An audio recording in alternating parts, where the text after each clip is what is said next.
the health form for the firearms license in WA asks if you've ever taken illicit drugs. And this is the concern I have about medicinal cannabis patients, which Dr. Bryden Walker from Legalised Cannabis Party has been very vocal about in the parliament, because it is a legitimate medicine now in Australia. Um, it has proven effects, especially for people with sleeping problems. It helps with anxiety. I know a few people who take it to relax because they can't relax naturally, so that kind of thing.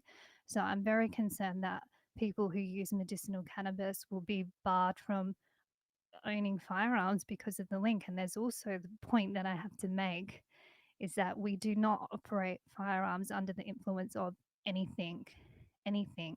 And I know that governments typically use, especially when it comes to cannabis, that it can stay on your system 2 weeks after you've smoked it, which they use to take away people's driver's license too. If you get pulled over at a random drug testing and you test positive and you haven't taken anything for 2 weeks, any cannabis for 2 weeks, you can lose your license.